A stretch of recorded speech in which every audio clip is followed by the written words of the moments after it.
Good morning, everybody, and thank you for coming to the Today's Restaurant News Networking Group at 9 o'clock. Today is February the 2nd, 2024. Still early in the year. My name is Howard Appel. I'm the founder and publisher of Today's Restaurant News, and I'll be your safari guide for today. We are a group of vendors who are here to try to help each other grow our businesses and also to help restaurant owners, managers, and chefs with any difficult questions they might have. We've got hundreds of years of experience amongst all of us, and we're here to help. So take advantage of our expertise. And if you'd like to come to a meeting or ask a question, give us a call at 561-620-8888. Go to our website at trnusa.com and check out our YouTube channel, which is at Today's Restaurant. And make sure to subscribe so you'll know when a new video is posted.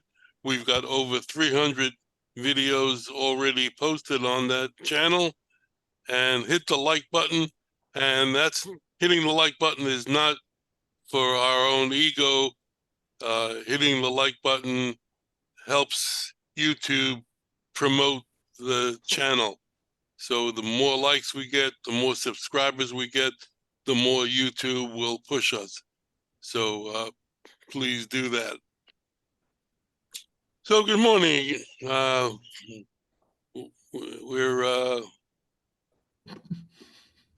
light today. I thought we invited I invited like 3 or 4 people who definitely wanted to come. They called me and said, send me the invites. Maybe they're coming at 10 o'clock from last week. But anyhow, what we're going to do today is try to put together some answers to some potential questions that might be asked by somebody who is going to try and start a new restaurant from scratch. So what we'll do today is we'll do our introductions, and then I'll ask the question and ask for your input. So Ed, why don't you start us off? Okay. Yeah, I don't want to wake you up, but Oh, thank you. I'm just coming home from crackers, so I'm a little tired. Explains the black eye. That's right. Explains the black eye. I got sucker punched. Ed Gerton with Seacoast Sales in Orange Park, Florida. We're just outside of Jacksonville. We're an equipment supply company that specializes in frozen dessert equipment. So we have ice cream machines, batch freezers, soft serve machines from Carpigiani and BGI. We have whipped cream machines. We have slushy machines. We have display cases for ice cream, gelato, and pastries from ISA, from GTI Designs, and from IFI. And you can reach us at 904-334-4489. Have a good day. Okay, thank you. Brian Albach, good morning. Good morning, everybody. Sorry for having the camera off a couple minutes there. Brian Auerbach with InfoSync Services. So we are an outsourced accounting, payroll, and operational reporting company. We also do third-party delivery recovery service, where we work for the restaurants and go after Uber Eats, DoorDash, and Grubhub for any disputes with customers and try to get some of that money back. Generally, that's going to be 1 to 3% of overall revenue of the organization. We're able to get back there, so that's an awesome piece. I like to basically make an organization that's multi-unit, usually as efficient as possible, and help them do the things that they love to do, which is run the restaurant instead of actually working in it. So that is a big piece of us. My number is 786-670-1027. And my email is Brian, BRIAN, .Auerbach, AUERBACH, @ISSVC.com. And again, it's Brian Auerbach with InfoSync Comprehensive Business Process Solutions. Good, thank you. Yep. Good morning, Rick. Good morning, everybody from North Alabama. I hope everybody's doing well this week, and I hope everybody's had a great week and looking forward to the weekend. I am an independent insurance broker. What I do is help individuals either on the Medicare side or coming off the Medicare side and going into the group side. So I can help either way. I am based in Huntsville, Alabama. I am licensed in Alabama and Florida and Tennessee, along with Georgia. Would be more than happy to help you out and guide you or your family member into the Medicare field. I can be reached at area code 256-937-2537. And my email is rickbamainsurance@gmail.com. Thank you. Okay, Brian J., good morning. Morning. Can't speak here. Sorry. I'm Brian with Rogue Financial Group. We are a commercial equipment financing company. I primarily focus on the hospitality side. I work with startups to existing business, small projects, large projects. Equipment financing is what we focus on. And again, we are a commercial equipment financing company. I can be reached at 404-723-7222. Okay, Gary, good morning. Good morning. How's everybody doing today? My name's Gary Gridley, and I live in St. Augustine, Florida. I just got a new position with Spot On Software Solutions, specializing in restaurant and POS systems, and as well, we do retail as well, credit card processing, you name it for restaurants. We're like a turnkey package. Anything you need as a owner, we can provide for you, all the services that help you run your restaurant. Another thing is we offer, which I'm trying to reach out to all the contacts. You guys would be a perfect opportunity for our Ally program. And I talking to Howard and Terry and Brian so far, and I have 3 other calls today with members. And basically, it's just a little, you just sign up. And if you guys refer myself and Adam, my coworker, couldn't make it today. He had an install with one of our clients. But you refer us to a restaurant and we sign them up and you get $1,000. So it's a really cool program. And if you do retail, it's anywhere from $50 to $250. And it's just something that you get, just sign up and direct deposited right into your account. And you just get a 1099 and be responsible for the taxes. But it's a great way to network because we can go back and forth. And I was going through my emails yesterday and I saw so many opportunities with everyone in the industry that actually steps foot in a restaurant like we do. So once I go and talk to the owners, I can, I can recommend you guys as well, which would be nice. Tell us how we can reach you. Yeah, I'm sorry. My cell phone is 904-662-7788. And my email is gary.gridley@spoton.com. Does Spot On offer a reservation service? We do. Yep. It's called Spot On Reservations. Our biggest client is we have Maggiano's uses it for their whole entire chain. It's basically, like Open Table, but we're just our industry, just because our software engineers are owners, they just get all our feedback from all of our AEs, which I am. So anytime we get any intel, we give it back to them. So just little things like I heard the other gentleman that just mentioned the third party. We get rid of all that. Like the restaurant owners don't know how much they're spending per month. And then they have to, like I just went into a restaurant last week and it was a place called M Shack. They had burgers. And I said to the bartender, I go, do you know how much a burger costs if I'm home and I want to get a burger from DoorDash? She had no idea. So I pulled it up on her phone, $26 for a cheeseburger and French fries. And I said, look, your burger lists for $12.99 inside your restaurant. I go, with our service, you go Spot On, and we have an online platform that's DoorDash driven and Uber Eats, and it's called Chowly. We have 5 different third party that integrates with that. You keep your same prices. We don't raise them, and it's only a $7 delivery fee, and that's it. And then the monthly is $25 a month, and that's all. So once I tell these people about these third parties and how much they're spending, and then the whole other thing is they have to maintain, like I just went into Sal's in Boca, when I was there, and we have a meeting with him coming up. And anyhow, 6 tablets he has at his register. And he's got his pizza prep table. He's making pizzas. He's cashing people out, and he's got 6 tablets. I was like, how much time a day do you spend on those tablets? He goes, oh, it's such a pain in the neck, but I need the extra money. So it's very interesting how we can help with that. And, anything like that, we just really specialize in. But if I come to a customer and they say, oh, I have a problem with this, if we can't solve it, we'll go to the engineers. And if we can't do it, it'll be nice to network with all you guys, depending upon what services you guys provide. Okay, thanks. TRN Terry, good morning.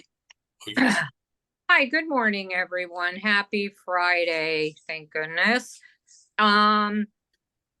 What I do is provide leads, monthly lead reports, gathered by many sources, many ways of getting these, and they come out about the 9th of the month in an Excel spreadsheet. Sort them any way you want. I have been going back and forth with a gentleman that filled out, he wanted a sample of the lead sheet on the website, and our website person sent it to us. And this gentleman is out of the country. I believe he's Australia, maybe. And he wanted to know all these specifics. So I gave him, and he said, can you guarantee 40 to 60 leads a month, every month? So 600-700 leads a year. I said, absolutely. So somebody in Australia now will be getting our leads they want to sell in the US to restaurants.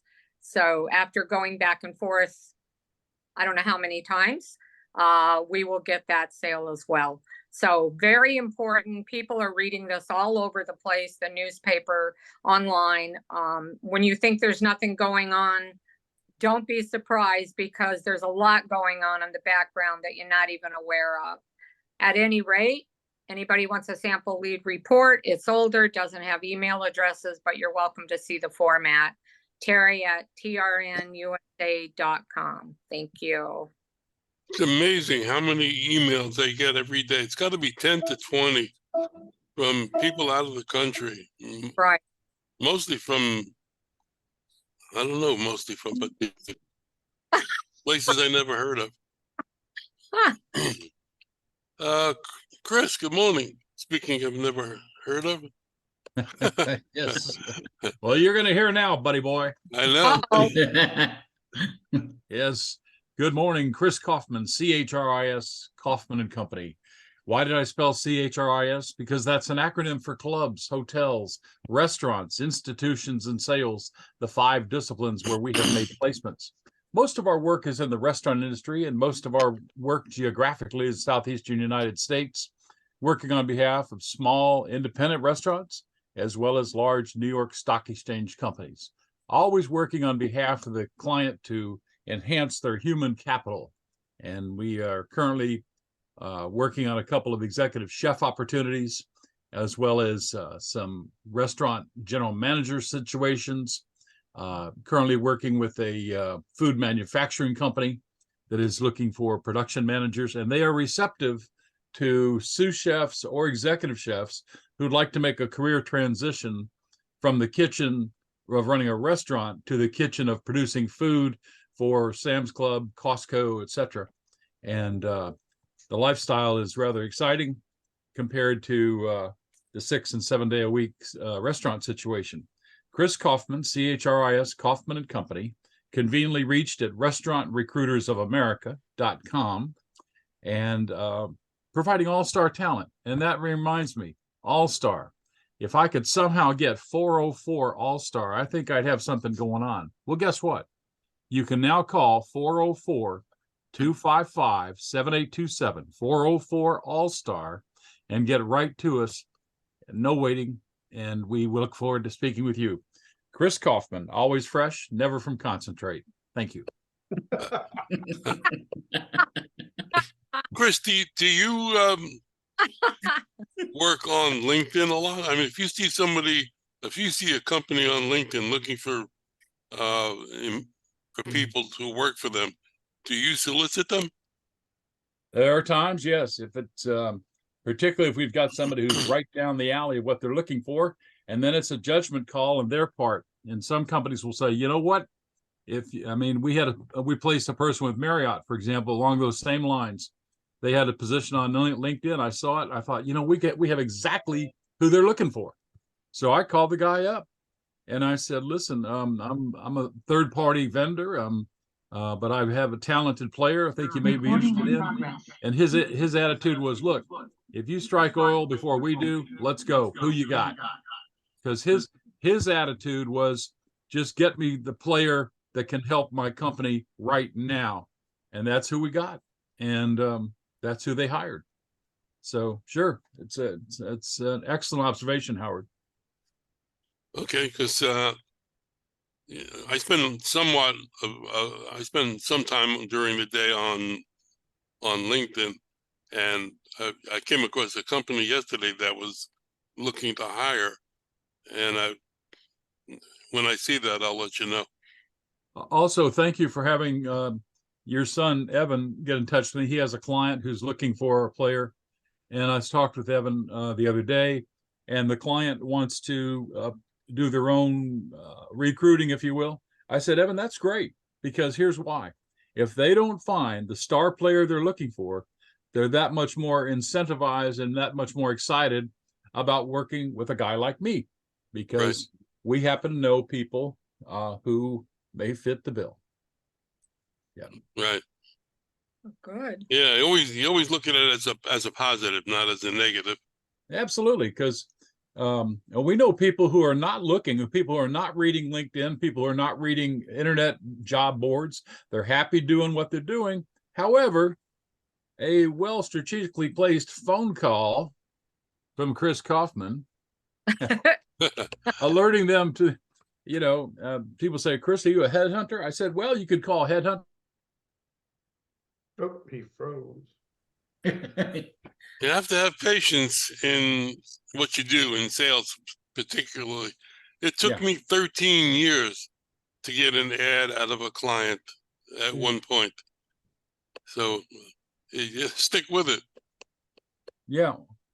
Well, I had a guy call me about a month ago, and he said, I heard about you about 2 years ago, and I wanted to wait and make sure you're still around. I said, well, I've been doing what I do in the recruiting business since Monday, April 6, 1981. So we're here. Have a seat, son. Hey, Chris, do you ever do any software engineer recruiting? Yeah, there was a company called Seaboard, C-BORD, that used us at one point in time for that was software engineer, the more in the sales area though, as opposed to the technical engineering kind of guys. That's cool. My girlfriend's daughter, she graduated from Alabama, and she's been 2 years. She worked for it's called Cloud Kitchens, and it's the guy who founded Uber. He's doing all these ghost kitchens. He's got a one in Miami and one in Tampa that he's built so far. Her division got laid off, and now she works with a company called Fi, which is a dog collar that's like a Fitbit, but she's doing the same thing and just recruiting software engineers. And man, I'm telling you, whoever has that degree and can do that, her starting salaries are like 250, go up to 500. It's unbelievable. Wow. Holy cow. Guess I'm in the wrong business. Not at all. No, Chris, because if you got out of the business, nobody's as good as you. So, I mean, you can't be duplicated. I mean, Right. That's nice. Your stipend is in the mail. that's what I was looking for. All right. Steve, I just saw your twin brother on the call also. with the You same didn't know I had a name. twin, did you? Well, good morning, everybody. Sorry for joining late. But I'm Steve Whitehill. I'm a business broker. I help people buy and sell restaurants, among other businesses. I always like to bring to the table something that's available for sale. So I did a little search this morning for restaurants that are making at least 200,000. That's what the owner takes home. And I have got 97 of them in Florida. And here's one in Lee County. There's it's an Italian, there's two of them in Lee County that are nice. But this one is a Mexican restaurant. It on $1 million in sales, million one actually, makes 250,000, and that can be bought for 550,000. So you can make a lot of money at a restaurant, and if you get an SBA loan, you put in as little as 10% these days. So on 550, you only have to put down about $60,000, and you can take home 223, almost 224,000. So not a bad return on investment. So there are all sorts of interesting opportunities of all sorts that are available to you. Anyway, Steve Whitehill, Anchor Business Brokers. I can be reached at 561-376-7500. And my email address is steve@anchorbb.com. Thank you. Okay, did I miss anybody? No. Well, I'll do a short intro because my son did have contact with Chris. My son is an attorney here in Boca Raton, and he does business litigation, and he's got a whole cadre of other attorneys that handle all different types of cases. So if you have any issues or information that you need, get in touch with us. And You should come to one of our meetings. I'm sorry? You should come to one of our meetings. Yes. Why don't you call him and tell him that? His number, I'll call him. It would. I asked him the same question yesterday, because he goes to another meeting that I occasionally go to. And I said, how come you go to his meeting and you don't come to ours? And he said, because I get most of my leads from other lawyers. So he goes to groups that have a lot of lawyers. Yeah, well, I litigators couldn't would. argue with him. No, litigators would. But anyway, as I mentioned earlier, I would like to take advantage of everybody's experience and knowledge in the restaurant industry. And here's the question of the day. If you had a friend who was contemplating opening up a restaurant, from prior to leasing a space, so basically from the concept going forward, what advice would you give them? Let's talk about the early stages of building this restaurant. What advice would you give them to help them get started and to avoid the pitfalls? Steve is smiling. Yeah, I'd say don't. Don't do it. Well, And actually, the other thing I would say, buy an existing one and make it yours. I was on a TV show, believe it or not, with Irving R. Levine. Oh, yeah. Out of New York, but he was down here, and they asked the question that I'm asking. Do you think restaurants are a good investment? So I said, if you have $300,000 to invest, give me the money. I'll give you back $150,000, and you can say thank you. And the crew cracked up, and everybody laughed. But and the reason for that is because people are not listening to people who have experience in the field, like us, and we're the ones that can help them avoid all these pitfalls. And so I want to put together our answers and put it together in an article in our Monday morning e-blast, and give a little help to the industry. So prior to opening, what information do you think is urgently needed to tell a friend? I have Steve Whitehill's answer. Yes.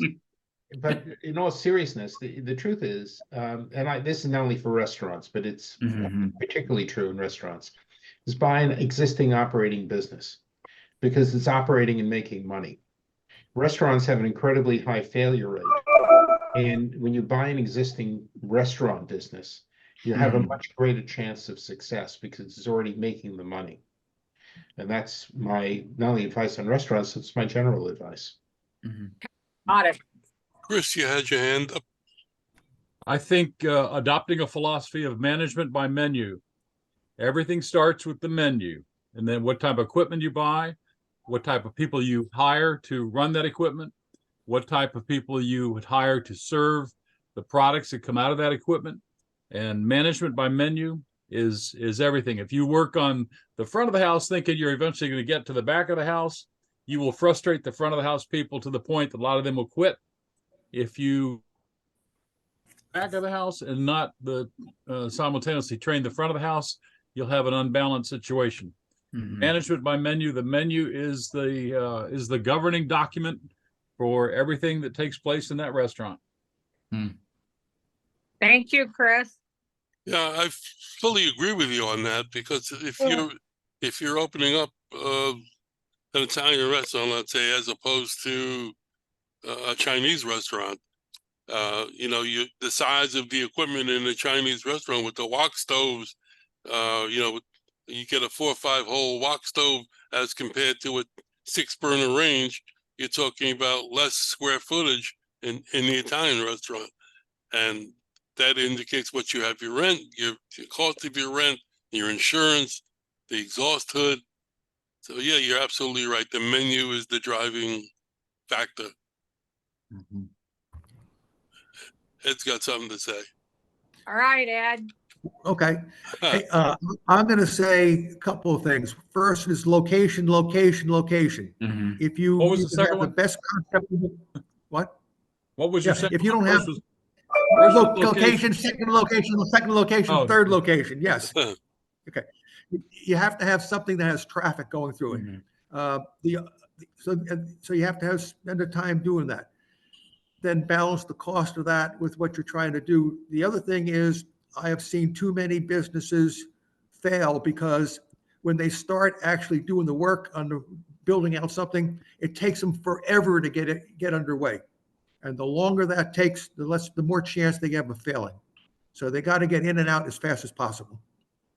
Thank you, Ed. Mhm. Wouldn't what you just mentioned there, maybe Steve can speak to this, but when even negotiating a lease, wouldn't they want to negotiate with the landlord for 3 months so that they have time to actually construct the restaurant?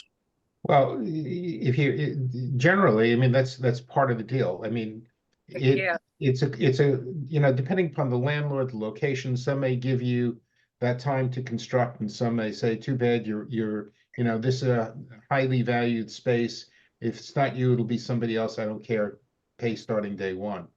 But you have to take into account the cost of the rent, and certainly both in terms of your construction side and in terms of your operation.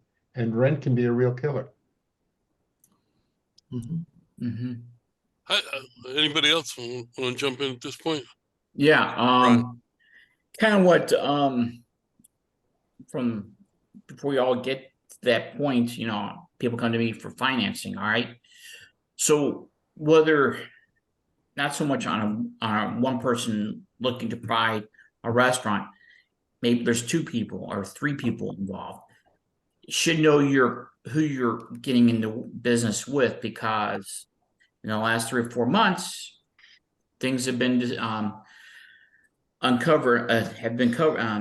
exposed by another owner, and some of them have bankruptcies that are in the middle of a bankruptcy. So that actually kills a lot of times if they're 50-50.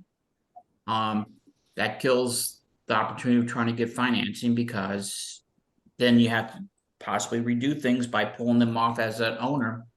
So I've seen it where, once you have a bankruptcy, a lot of times they do it again. They stop paying on the equipment or whatever. So I think it's just knowing who your business partner is in the beginning. I think, what are you doing? Picking coconuts, Chris? I'm hungry, man. I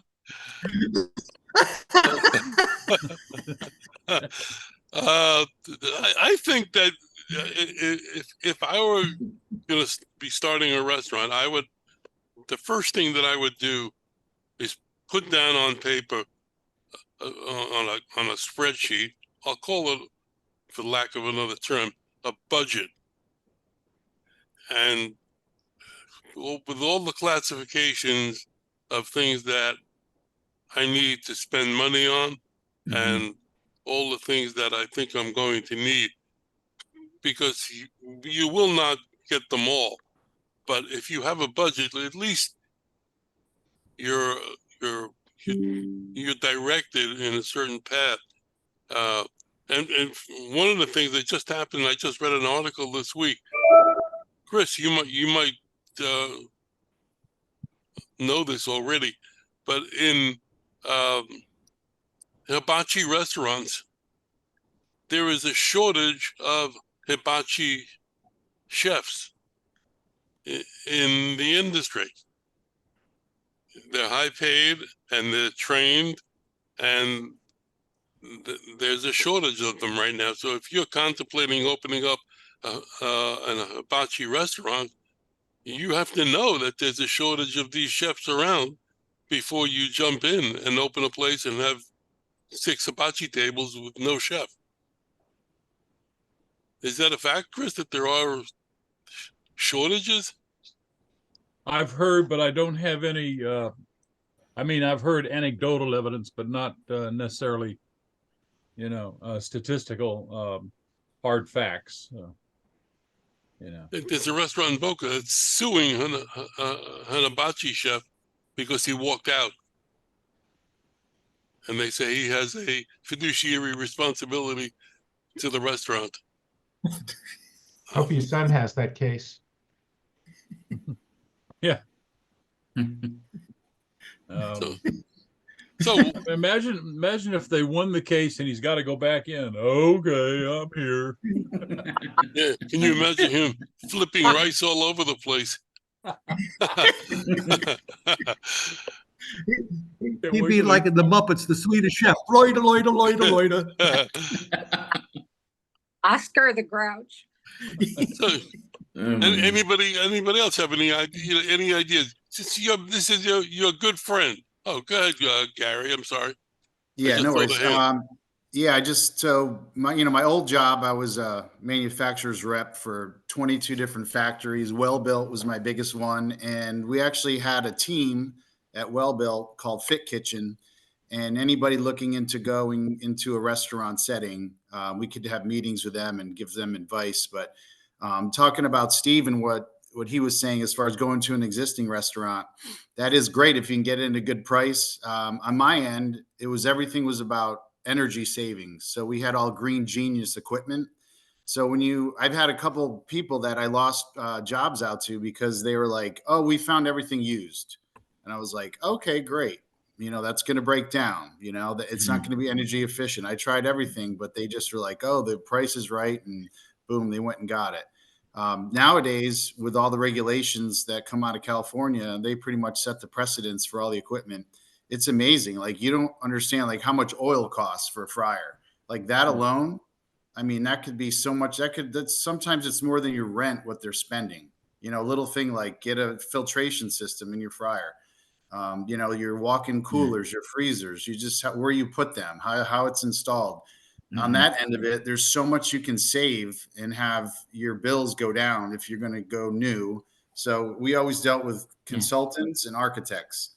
If you're going to go new, hire somebody good, design your space, and then get your good equipment. And I know, Howard, you mentioned a hood. They're up to $2,000 a linear foot. The stuff that I sold, you can have a complete restaurant with all ventless equipment now. which is Mhm. incredible. So you don't even need a hood. Mhm. And then to get rid of fryers, we had combi ovens. You can air fry in those. You can sous vide.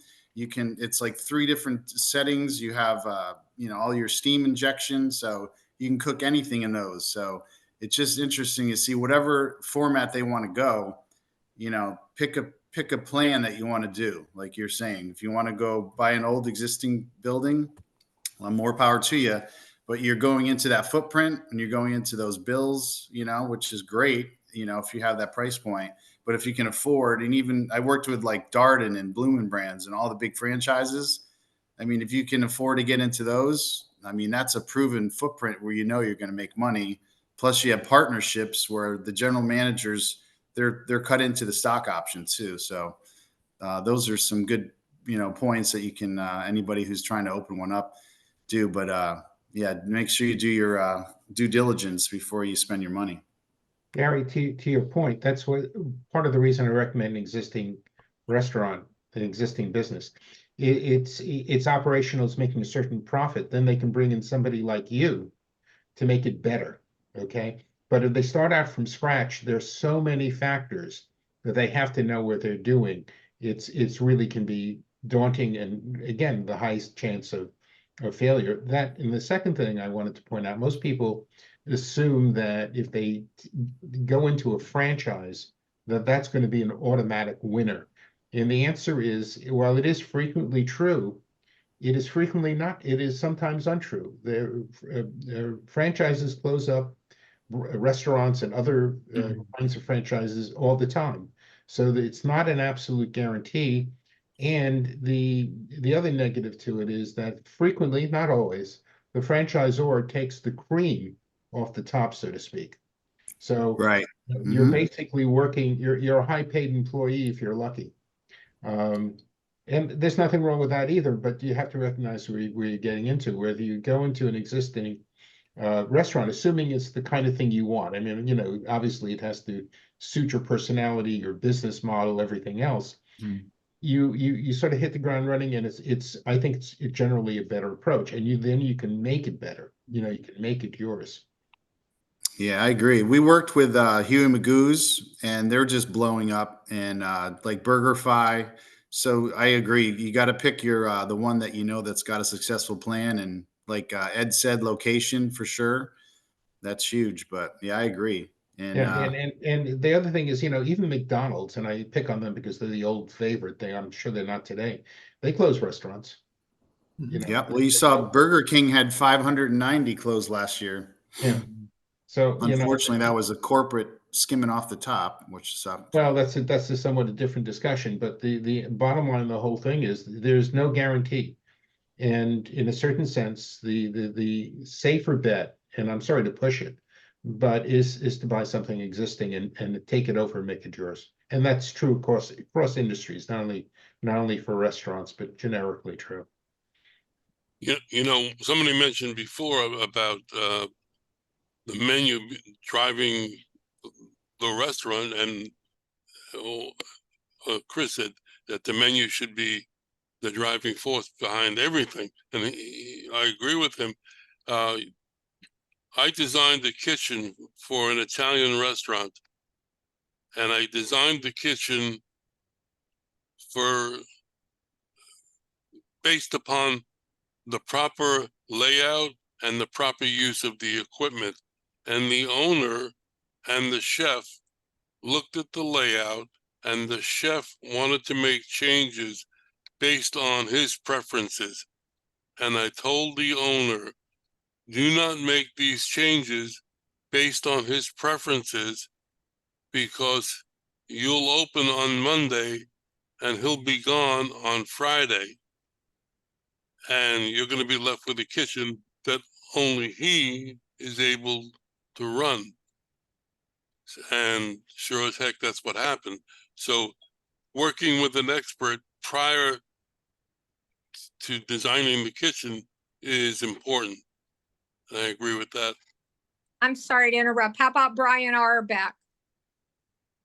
Yeah, I really what I think is reaching out to advisors before you do anything. I mean, when most people go into concepts or ideas, and I've done it myself, I'm passionate about it. I'm going forward 110%. And if someone kind of said, hey, put the budget together, like, you know, let's forecast this out and see what we're going to do. Let's build those chart of accounts out ahead of time. Okay. Let's look at all the operational pieces. So once you're in the process, you're completely efficient. I I'm think getting that a would little be a bit great better. thing for I most should know businesses. more by the first part of this coming week. Yeah. Hold on, Got a just couple, hold on. prospects. Yeah. Okay. And that too.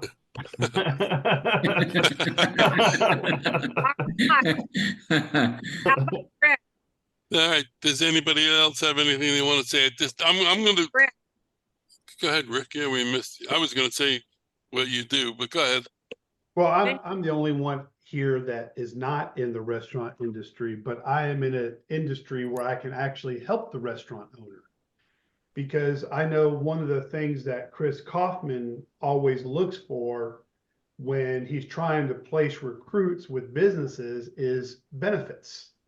Benefits drive employment because that's what employers are looking for now. They're looking for the health insurance. They're looking for the dental, they're looking for the vision, looking for the hearing, looking for the prescription drug plan. So if I was to be sitting down with somebody looking at opening up a restaurant, I'd say, hey, what kind of benefits are you looking at offering your employees? Oh, well, I'm not going to offer any benefits. Well, you know what? You're going to have a really hard time finding employees because they need health insurance. It's unaffordable to go on their own. So I would say, let's sit down and have a discussion. Let's put a plan in place. How many employees you're looking at hiring? Because then the more employees you hire, the lower the premiums it can be for you. Then there's also ways that I can help the employer or the business owner save money on their taxes when it comes to paying the bills, because there are now health plans out there that are called ICHRAs. And what they are designed for is it allows the employee to go out to the marketplace, purchase the insurance, and then the employer pays a portion of that benefit up to so much per year. And that's a tax write-off for the employer. So different ways of doing it. So this way they don't have to write that big fat check to Blue Cross every year. They just deduct it from the employer's paycheck every week or every 2 weeks, whenever they get paid. So they get their money back. I'm Thank gonna you, Rick. I'm gonna categorize all items that we had in this conversation this morning as pre-construction or planning phase, and that's going to be the first, I guess, in a series of articles that we'll do. And so think about the next step in the process, and think about what items you would suggest to your good friend in the second phase of opening a restaurant. And Ask Doug, let him know real quick what you're doing right now and let him put his input in, please. And then we'll be done with I would love to if you'd let me. this. Friction. Dustin, we started at 9, not 10. Yeah, I saw that. My apologies. Tell us who you are and what you do, and Oh man, I feel rude for being so late, everyone. I apologize. Dustin Jacobs. I work with a company called People Serving People. We're essentially consultants for Restaurant 365. It's a accounting operations platform for restaurants. It's a new startup company taking off here in Florida, and I'm kind of the point person to go out and get the new accounts, spread the word, let everyone know who we are. so what is it that the company actually does? Yep. So outsourced, we do outsourced accounting and operations consulting using Restaurant 365, which is a platform that plugs directly into their POS systems. And I mean, we could do anything from automating their invoicing to having prime cost down to the tomato slice, scheduling, any of the drivers that you would use for driving the business. From the restaurant perspective, what we're able to do, the program itself is very robust. So it kind of depends on what each restaurant is doing. A lot of times we're solely doing just the implementation of it, which can be cumbersome and overwhelming. We're dealing with chefs and owners, not engineers. So we help in that process. If they like what we do the outsourced accounting. And again, we deal with people who have 2 to 8 locations. So similar to Brian, he's kind of just a more enterprise level, like a much higher level. We would be the entry level target market. Well, I'm gonna ask you if you would just to stick around after I end the meeting for Sure. a second, and I would ask you to talk to Brian and to Gary, Sure. because what you mentioned, I want to make sure there's no conflict between what they do, and I'll talk to you about in between meetings. Sure. All right, so Sounds good. I want to thank you all for coming. Mhm. Appreciate your input into the conversation. And I look forward to next week where we can get a little further into the process of opening a restaurant. And if you'd like to join us here on the meeting, give us a call at 561-620-8888. Go to our website at trnusa.com. And if you'd like to take a look at this meeting in video, and you can go to our YouTube channel at Today's Restaurant. We'll see you all next week, Mhm. and let the sauce be with you.